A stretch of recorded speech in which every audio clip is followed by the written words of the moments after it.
You don't want to be at work while your child is fighting for its life in the hospital. To be able to show up for your employees in a moment like that will do so much for employee retention.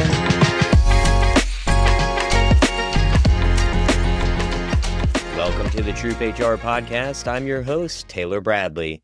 Today's episode touches on something every HR leader deals with, but few feel fully confident in navigating: employee leave. Whether it's parental leave, bereavement, or growing complexity of state-by-state compliance, getting it right is harder and more important than ever. I'm joined by Deborah, Hanus, CEO of Sparrow, a world-class leave management company that's transforming how organizations handle leave with both empathy and precision. From powerful personal stories to practical data-driven insights, Deborah walks us through how she's tackling one of HR's most complex challenges. But first, we start with her fascinating background of how she went from a PhD in machine learning to becoming the founder of a company reshaping the leave experience for employees. My background is in software engineering and machine learning, which some people might say, how did he get into HR from there? I did my master's in reinforcement learning at MIT back in 2013, around 2 years before anyone thought that it was cool. I spent some time in Google Brain during my PhD at Harvard.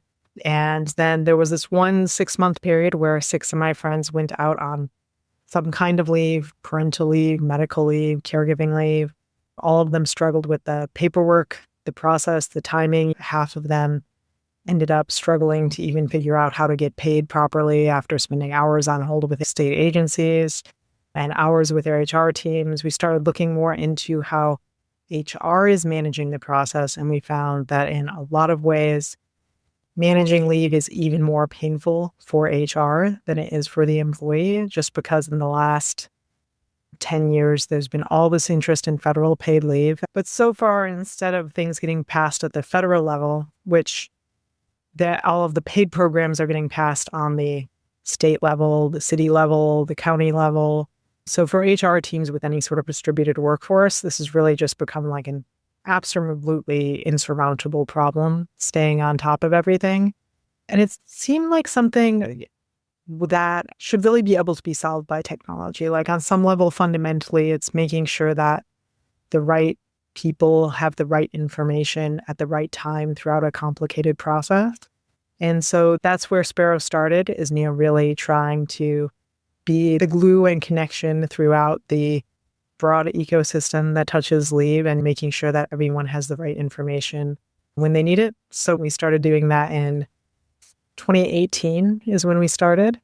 And now we've managed 2 million days of employee leave to date, and have actually saved our customers $200 million in payroll costs by making sure that all of that paid leave paperwork is filed the way it needs to be. I could have a whole separate podcast with you on getting into RLHF before it was cool. But that's a different topic for a different day. Now, any time that I've led an HR function or currently leading an HR function, that and benefits are typically the areas that I'm so thankful that there are deep expertise you can hire into your organization.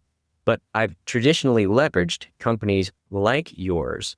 But I first want to examine the evolution of, you have local laws, you have city laws, you have state, federal. What other areas have you seen that evolution hamper HR teams? And then how is technology with your organization starting to alleviate some of those pain points? Certainly, as there are more and more states that have some form of paid leave, things have gotten very difficult for HR teams. There has been a good amount of activity on the federal level. It's just none of it is paid. So there are a lot more regulations for HR teams to stay on top of. And so what Sparrow does is we've built a leave compliance engine, which actually makes it so that when you're planning a leave, when you're planning what your leaves are going to look like, you have all of that information around pay, state entitlements, job protections, and making sure that all of that is available in one place. But I would say often creating a great leave experience actually starts even one step before that, and thinking through your leave policies and how they'll interplay with the vendor, even if you're outsourcing things. Often leave policies they're written by employment lawyers, and employment lawyers don't necessarily understand all of the people situations that can come up. So something that we saw, fortunately we see this less now, but something that we saw a lot when Sparrow started was companies using language like maternity leave and paternity leave.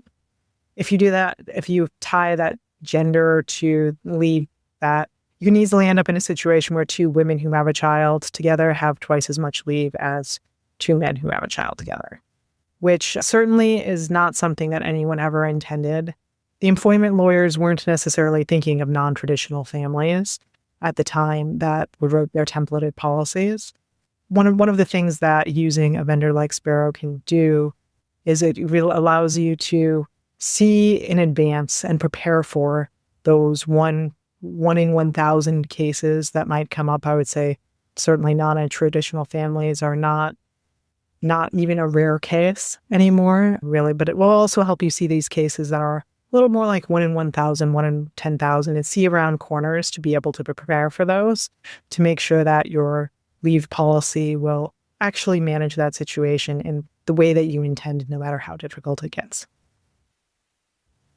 And at a prior organization I was at, we utilized you all, and the experience that you've talked about, it just shined through. So many people were like, it was so easy to just get through the process and get to my leave.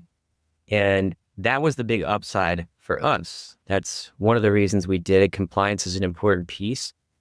But you mentioned something that would make CFOs' ears perk up, is you've saved organizations $200 million in aggregate, and some HR professionals may not know how those savings come about. Could you walk us through what they may be actually missing by not using your service? The way this works today usually is generally someone in HR and their legal team spends a lot of time digging into, based if an employee applies for leave in California, let's say, or New York, they'll need to say, okay, where exactly is this employee? What county are they in? What city are they in? Is there any extra compliance related to that? Where do they need to file for benefits? Because if that employee is in a state that has some form of paid leave, they have already paid into and become eligible to make a claim on that if they have a qualifying event. And that will allow often more than half of their salary to be paid not by their employer, but by the state. With Sparrow, what we do, you can think of that experience as almost like TurboTax for leave paperwork. So at the very start of the process, when we start working with your HR team, we'll review your leave policies to help ensure that we're really setting the partnership up for success, and that you're able to see around corners and see these situations that might come up and really have a policy that supports your employees no matter what comes up. And also ensure, and then we'll also make sure that it's something that is benchmarked, where we can share what other companies are doing, and make sure that it's also something that fits within your company's budget. So we're able to create a system that works for both the employee and the employer. And then on the employee side, you can think of the experience as almost like TurboTax for leave paperwork. So we'll manage that intake and processing. And then behind the scenes, we'll make sure that they're getting all of their job protection notices like FMLA, CIFRA. We can actually file that paid leave paperwork for them so that there's less of a delay. They don't make mistakes on it. And you're actually able to make sure that the employee is paid as expected, while also recouping those benefits and wage replacement that they're eligible for. What's interesting is not only is Sparrow a thought leader in the space, but you really become like a thought partner for these HR teams of recouping costs, having a more meaningful experience. What is a standout story in your mind where there was like a light bulb moment to really help them drive some change in their business? We are able to help our companies just even in the very first year that we're working with them, review their leave policies and see some things that they might not have planned for. I actually love to see a long leave policy. I think some people are like, why on earth? They're like, maybe they say we don't have that many leaves. We try to keep it simple. We just have a parental leave policy. But often if you just have a couple of defined leaves, you're creating lots of areas for uncertainty, which can often create a less good employee experience. An example of this is I spoke with a company recently who one of their first parental leaves resulted in having a stillborn. So a very late stage miscarriage. At that point, the mother had already been approved for disability, already been approved for bonding, but of course, there was no child to bond with. And their bereavement leave policy was 3 days. When you go through a situation that is that difficult, you're not necessarily in a headspace where you can say, all right, I'm going to go advocate for myself in HR, and we're going to design new policies, and we're going to really make this more effective. Often what happens in that situation is that person just returns to work. So it was great. I have a 3-day bereavement, and 3 days is not enough for a loss like that. Yeah. It really is not. Like, that is the loss of a child. And I think sometimes bereavement leave policies, they're written with the input of executives, imagining this worst case scenario of what if this person with 15 cousins has all of their 15 cousins die in a 6-month period. Realistically speaking, that's not something that happens. And there is a lot of space to protect yourself from the downside there, as well as having a very compassionate leave policy by even considering your definition of family, making sure that you're maybe for immediate family members like a spouse or child, then maybe you should have, I would say something like 2 to 4 weeks is actually much more appropriate. Even 2 weeks is a little light because if you need to arrange any sort of funeral planning, like that's going to take up the whole 2 weeks. That's not enough time to really grieve.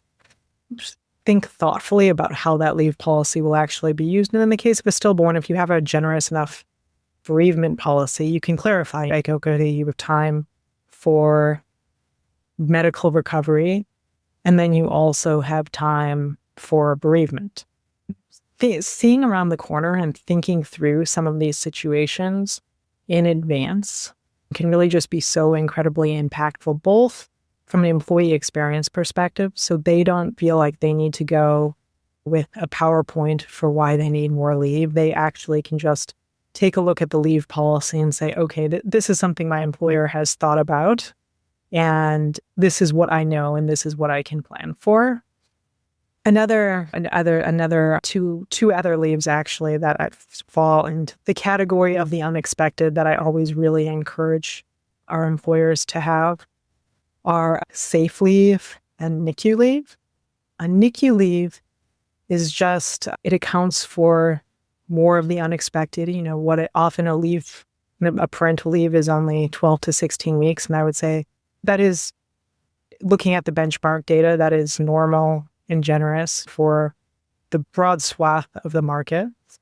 But then what happens if someone's child is born 12 to 16 weeks early? They might spend that full 12 to 16 weeks. You don't want to be at work while your child is fighting for its life in the hospital. But at the same time, you also, when they finally come home from the hospital, you want to be available and able to bond with them. And to be able to show up for your employees in a moment like that will do so much for employee retention, employee loyalty.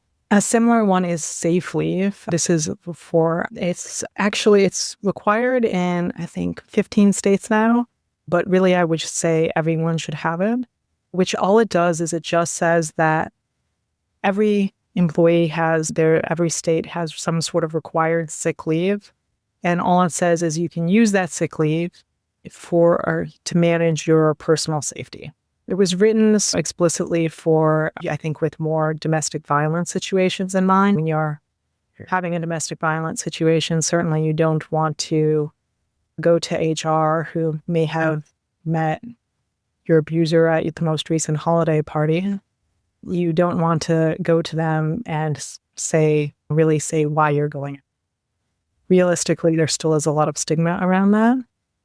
So we suggest broadening that just a little bit to victims of violence or crime. Having your car burglarized is much less stigmatized than domestic violence. That person probably still needs to take care of their personal safety and their belongings. But just by opening that up a little bit, all you're doing is allowing people to use the sick pay that they already have to be able to manage the situation. But it really can be just so incredibly impactful in these situations that, again, the employment lawyers probably weren't thinking of when they wrote the leave policies. When my son was in the NICU for a long time, there's no way I could have worked. There's just no way that I could have been productive. And not only did my organization have leave to cover it, which meant the world to me, but having the CEO and some of my other colleagues just text me, they're like, hey, I know I probably don't want to call, but I hope you're okay. And I heard what's going on.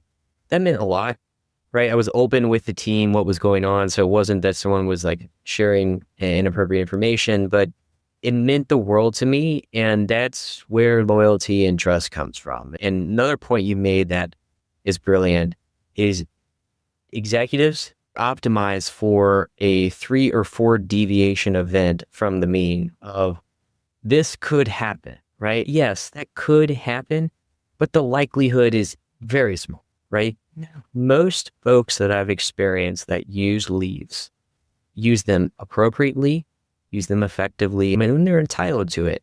And the final thing I'll mention on this point before we come into a landing here with a couple last questions is where I see HR teams get into trouble is when they're not consistent and they lose sight of empathy. Mm-hmm. Having empathy for what someone's going through can go a long way because I've seen the lawsuits and things like that typically come out of a state of pain that's been caused by an employer. That could have been mitigated with a thought partner like you all, or just taking an empathetic approach. In the interest of time, 2 final questions for you here is one, on this journey that you've been with Sparrow, what's one thing that you wish you would have known at the beginning that you now know? Honestly, on day one, I'm not sure I understood how complicated leave is. Like today it's essentially Sparrow's tagline, like leave is complicated. But it really is. It was something that we learned very quickly. I would say like in the first 5 to 10 leaves we managed, I think. And probably for the first 1 or 2 years that I was working on Sparrow, I'm like, this is such a big pain point. I can't believe other people aren't working on this already. I can't believe this isn't solved already. And the further we get into it, and there are so many adjacent problems to solve as well, we did learn that one fairly quickly. And I would say in the spirit of answering your question, I think one thing that I was really excited about when I started Sparrow is I really wanted to create a culture and a place where all of the incentives are in the right place for people to really enjoy coming to work and be excited about what they're doing. And I think it's evident in a lot of ways that we've scaled the company, the way we approach onboarding, the way we approach our engagement surveys. But I also don't think I understood on day one just how difficult that is. Like, it's very hard to please all of the people all of the time. And I think that a lot of it does come back to, and probably the best advice I would have for someone who is trying to accomplish something similar is to hire for mission alignment. Hire people who are really excited about the problem that you are trying to solve as a company, because if everyone is really excited about solving the same problem, it can make the fact that your colleagues said something annoying or you have a misunderstanding with someone else. It can make these situations a lot easier to work through because you know that you all are excited about and working for the same common goal. And this is just like a little bit of friction or a bump in the road. If people want to get connected with Sparrow and you, what are the best routes to do that? Absolutely. You can find our website at sparrow.com. And I'm also available on LinkedIn. You could also find us on any sort of social media at Sparrow Inc. And then just the final point that I would make is I spent a lot of time today talking about data and benchmarking. And we actually, every year, Sparrow builds out a benchmarking report based on our customer data, what we're seeing in the market. And we do a deep dive on a specific topic that is trending, that we're seeing a lot of that year. And we just rolled out with our 2025 benchmarking report. So please go to sparrow.com and you can download a copy of that and try to get into, it's like an easy way to dip your toe into getting some data to be able to have a real data-based conversation with your colleagues and executives, as you're thinking about leaving your company. Deborah, that's exactly what I'm going to do after this call, is go give that a download. The second is thank you for making my leave and spend time with my daughter seamless when I worked at my prior company. It was deeply appreciated. So it's really cool to put a face with the name. But thank you again for appearing on the podcast. I really enjoyed our time. Thank you so much, Taylor. Thank you for listening to this episode of the TroopHR Podcast.